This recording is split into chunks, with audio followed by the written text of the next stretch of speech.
Sebelumnya jangan lupa untuk subscribe, like, dan share video ini ke teman kalian. Thank you. Halo, assalamualaikum sayang. Ketemu lagi sama aku di sini di Dewanti. Kali ini dengan topik menarik, agak-agak serem sih, mistis. Ikigai, kisah gaib.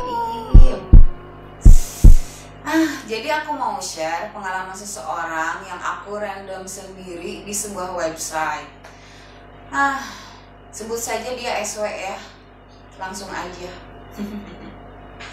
Kejadian pertama, tapi ini ada pembukaan dulu nih. Tadi aku udah baca kisi-kisinya sih. Jadi nyontek kelas aku ini, oke? Katanya kejadian dan pengalaman mistis menjadikan saya percaya bahwa hal gaib itu ada.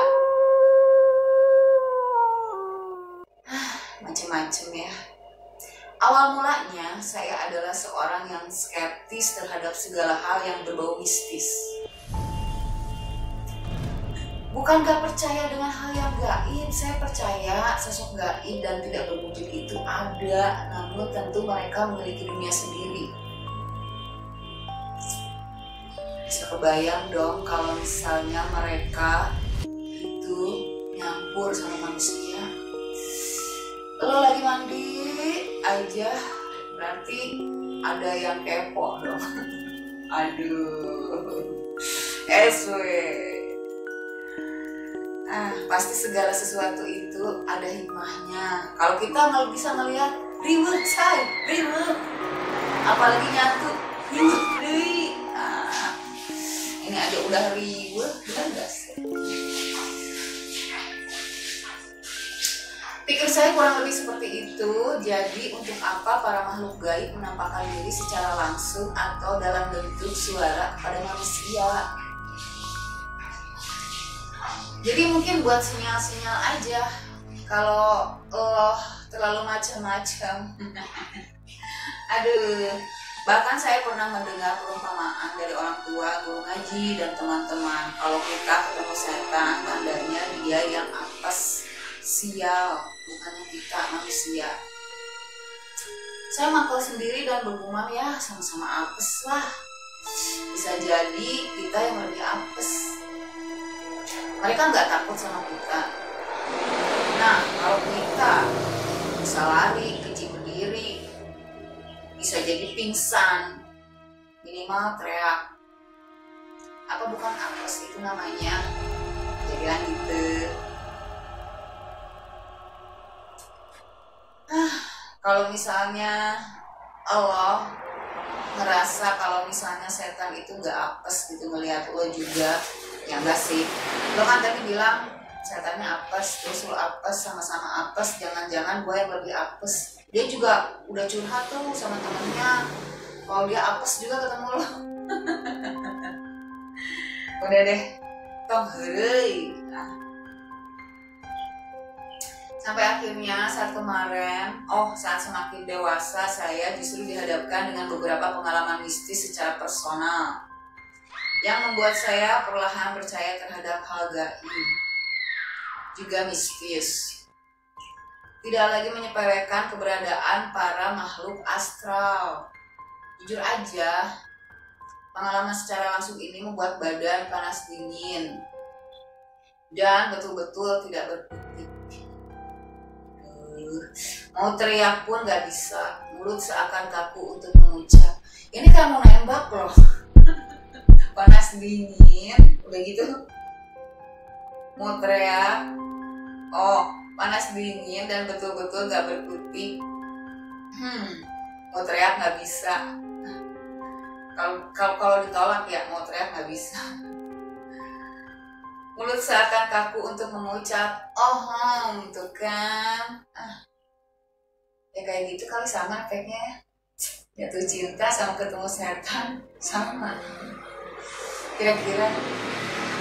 Berikut 2 pengalaman mistis yang saya alami secara langsung dan hingga kini masih saya ingat betul suasana dan kejadiannya. Jadi barusan kan gue bilang itu pembukaan. sebenarnya ada lagi cerita yang lebih spesifiknya. Kenapa dia percaya sama hal yang gaib? Ini ceritanya katanya. Ketika keyboard komputer tak bertuan dan ruang kosong yang ramai. Jadi mungkin ketikanya itu nyala sendiri ya. Sip. Serem. Aduh, Masya Allah. Kejadian ini saya alami sewaktu kuliah di semester 7, tepatnya saat menjadi asdos. Kala itu saya dengan beberapa teman tengah pulang larut karena banyak tugas yang dikerjain. Kami masih beres-beres dokumen sampai bercanda. Ruang kami dan dosen tentu terpisah dong, katanya gitu ya. Beberapa kali saya melewati ruangan dosen yang sedang ditutup karena biasanya ada dokumen rahasia atau sedang gak bisa diganggu. Ruangan dosen masih rame tuh, ada aktivitas mengetik di sana, lega banget rasanya. Karena kami gak hanya beberapa tapi lobaan atau banyak. Jadi walau udah larut, untuk apa? Atut. Sampai akhirnya saya bertanya kepada salah seorang teman, itu ibu dosen belum pada pulang? Lalu teman saya jawab, ngaco lu, udah pada pulang dari maghrib. Kalau nggak percaya, masuk aja ke ruangannya, buka kuncinya. Apa emangnya? Mungkin temennya juga kepo. Blek, saya menelan ludah, badan panas dingin, merinding, dan gemetaran. Lalu saya bercerita bahwa di ruangan dosen ada yang sedang menggunakan keyboard seperti sedang mengetik dan ada yang ngobrol di sana. Kebayang ya, kalau lagi saat itu, dia tahu, di ruangan itu nggak ada orang, tahunya ada tadi rame, sebelumnya rame, coba. Palingan nggak bisa tidur malamnya, ya kan? Gak lama kami memutuskan untuk pulang. Jadi sebenarnya sih gini ya, kalau hal yang mistis itu menurut gue pribadi itu tergantung kepekaan masing-masing. Jadi emang kalau misalnya lo nih kebetulan gitu bisa lihat, kalau sering ya terjadi gitu, bisa jadi emang ya gue juga tahunya sih dari yang katanya dan katanya lagi ya. Bisa jadi emang katanya kalau kamu itu emang sensitif gitu, jadi mungkin ada, bisa jadi lo punya indera keenam yang emang dikasih kelebihan sama yang kuasa, jadi bisa lihat gitu. Tapi itu pun gue yakin gak ada yang selalu bisa lihat. Jadi kalau misalnya sesekali bisa lihat, peka, itu biasa. Atau bisa jadi kalau misalnya memang seseorang itu lagi lemah, jadi gak ada apa-apa tuh gampang kesambet, gampang lihat, gampang ada juga kan kayak gitu. Terus kemudian kalau kayak suara-suara itu gue yakin hampir kalau misalnya kayak orang itu kebanyakan ngalamin juga gitu hal yang sama. Karena gue juga dulu lagi gue ada kantin di rumah ya. Gue kan dulu kan ada kantin tuh di rumah, jadi sebelah-sebelahan gitu. Jadi kalau misalnya kantin itu tutup ya gue masih di situ, masih di rumah itu gitu ya. Nah itu kayak masih ada aktivitas tuh, ada yang makan, padahal kan kita udah tutup tuh kantin gitu. Terus pernah lagi itu agak vulgar, maksudnya agak vulgar ya, gue juga masih aktivitas. Di kamar mandi ceraceret air, udah kayak diciprat-cipratin, udah kita kan mikir wah ada tikus paling gitu kan. Tapi dilihat masa kan kalau misalnya ada tikus, gak mungkin dong dia main air di bak, dia nggak tenggelam. Kita lihat nggak ada apa-apa gitu. Tapi itu udah kayak kita tuh udah ya sudahlah gitu, memang begitu kali. Kalau misalnya kita ya yang penting mah tong leuwih teh eta, jangan lebih dari itu gitu. Saat itu ya mikirnya. Kalau sekarang sih alhamdulillah nggak terlalu sering kayak gitu. Lagi kecil sering, karena kita kan punya kayak, tau nggak lo, kayak pompaan yang zaman dulu tuh yang masih harus pakai tenaga dalam. Nah itu juga kalau malam tuh kadang-kadang gitu dia suka kayak ada yang tuangin air gitu, pompa air gitu, kedengeran suara airnya tapi nggak ada orang gitu. Itu cerita mistisku. Ya kalau dibilang gak percaya mah ya nggak mungkin lah. Kita kan percaya kalau yang kuasa itu ada, yang maha gaib itu ada. Apalagi kalau cuma ya hantu-hantu itu pasti ada. Ya kan emang diceritain itu adalah jin gitu dan sebagainya dan sebagainya ya. Udah ya, oke sekarang cerita kedua abis bosan.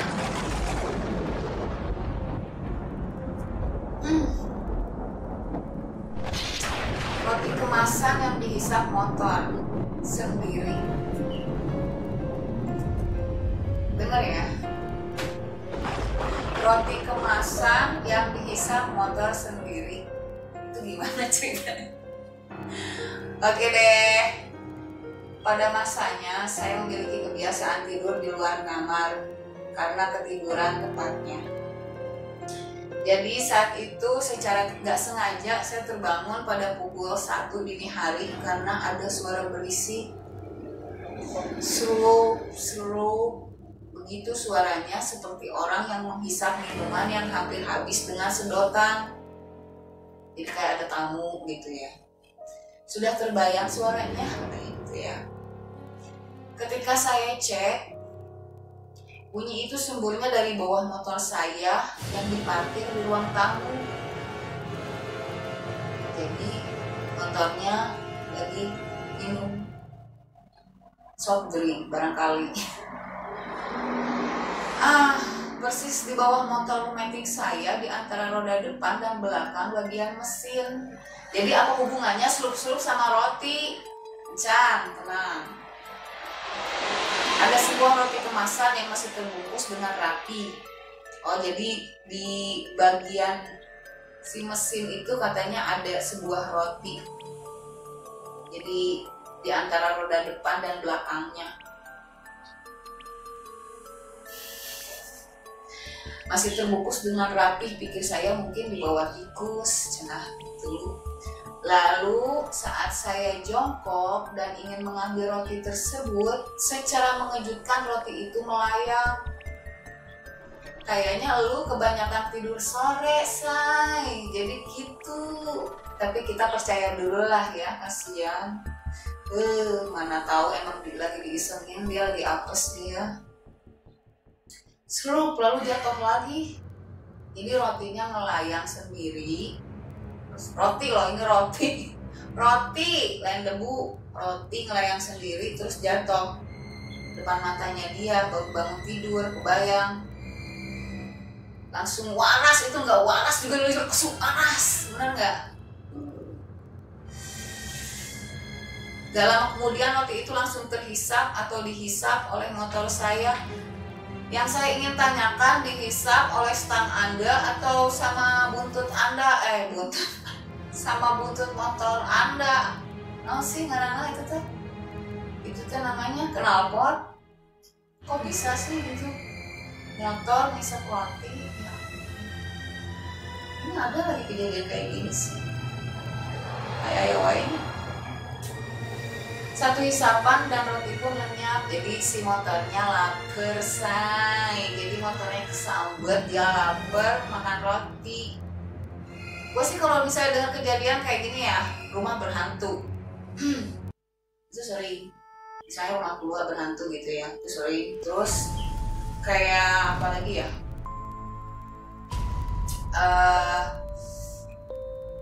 apa sih kayaknya misalnya kebun gitu kan, kebun apa hutan gitu ya berhantu, gua sering tuh denger. Tapi kalau misalnya kejadian motor berhantu mah asa baru denger ini ada-ada aja ya Sebelumnya saya nggak pernah menceritakan ini karena khawatir banyak orang yang nggak percaya. Tapi saya berani sumpah, ketika kejadian berlangsung saya udah mencubit tangan dan menampar bibir saya sendiri, pipi saya sendiri. Semuanya terasa sakit dan jelas nyata, bukan sedang mimpi. Sampai sekarang ini masih jadi misteri bagi saya. Wajar saja kan, lagi pula katanya roti kok bisa terhisap dengan sendirinya ke dalam motor. Itu penjelasannya gimana? Ada yang bisa menjelaskan di sini, komen di bawah. Ya, motor bisa roti. Coba. Jadi kalaupun misalnya ada pakar gaib, pakar gaibnya lelah. Aduh, aku lelah, ngedengarnya lelah, seteh. Udah bingung atuh nyerita kena oke, ya puguh lah kalau misalnya ada sesuatu ya, misalnya ya barang keramat yang misalnya dia ngapain gitu. Biasanya sih kejadiannya gini ya, yang misalnya pernah misalnya orang lain alamin yang gua denger, itu biasanya barang kita sendiri dengar ya, pernah dengar. Tapi kalau misalnya sesuatu barang itu tiba-tiba hilang depan mata, itu bener-bener itu jadi si roti itu ya teteh bisa astral projection gitu. Kumaha ceritana, kumaha jago itu, rumahnya bener-bener berhantu, motornya berhantu tuh di Nokia. Aduh, gak ada niat ya say buat ngebully orang yang lagi curcol ini, cuman memang lagi keheranan aja kita kan, wajar ya, dia aja heran pergi kita. Jadi katanya sejak mengalami dua hal itu, saya tidak ingin takabur lagi, apalagi berpindah sesukanya berkaitan dengan hal mistis. Jadi ulahnya dosa deh, tong bobo sore harus tidurnya tuh ya jadwalnya malam aja normal, jangan tidur siang hari, bangun malam.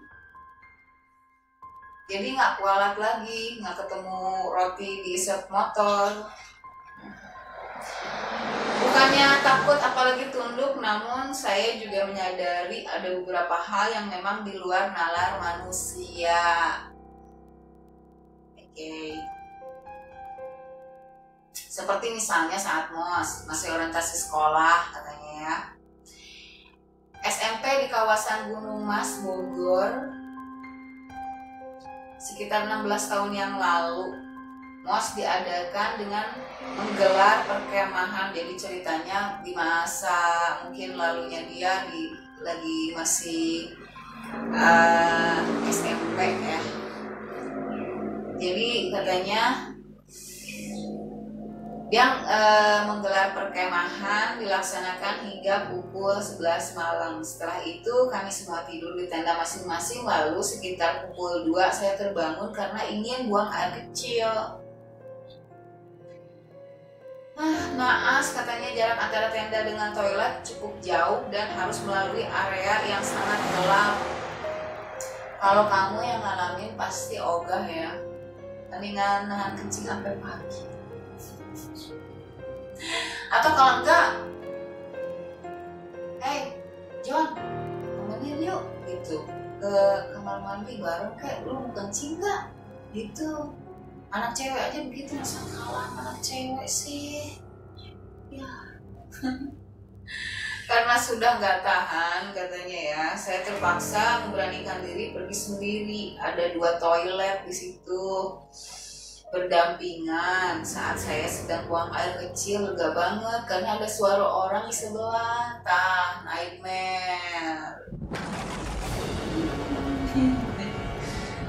Terdengar jelas sedang menyiram WC dengan gayung yang tersedia. Nah ini hampir yang gua pernah alamin juga. Di situ di kamar mandi gua ada yang nyiprat-nyipratin air kayak apa ya? Kayak ada yang aktivitas ngapain gitu, cuman sih nggak ekstrim.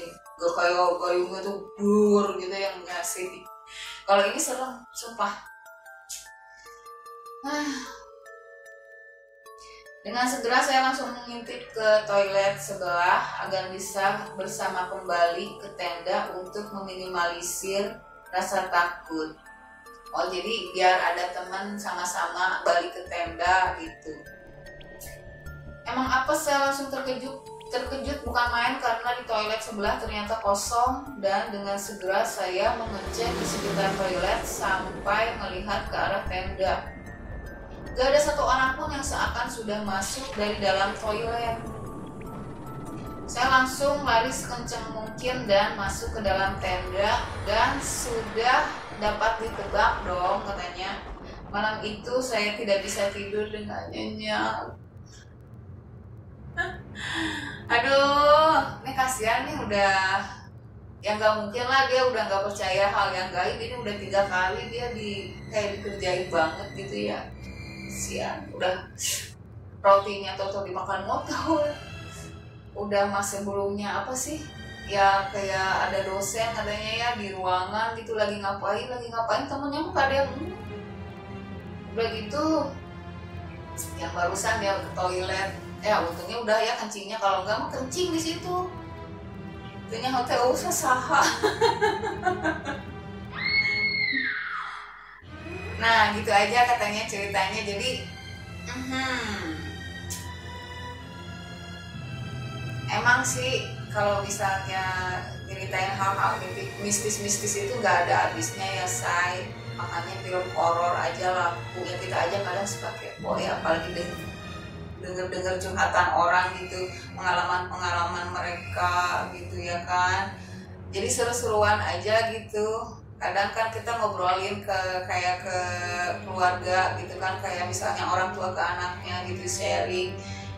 Aduh, rupa-rupa kadang ada neneknya yang ke cucunya ya kan.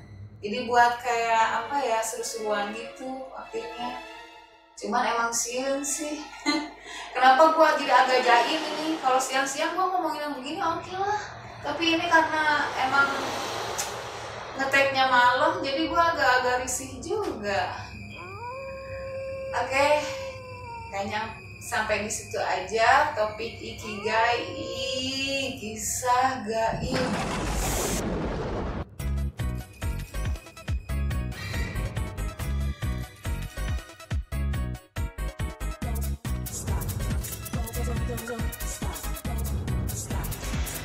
Jika kamu punya pengalaman atau ya sesuatu yang aku harus share di sini, silakan komen. Kemudian kalau kamu suka sama channel aku di sini dan kamu pengen mantau, terus subscribe dan nyalain notifikasinya, serta jangan lupa like juga ya. Nah, oke, Dewanti saja pamit. Wassalamualaikum warahmatullahi wabarakatuh.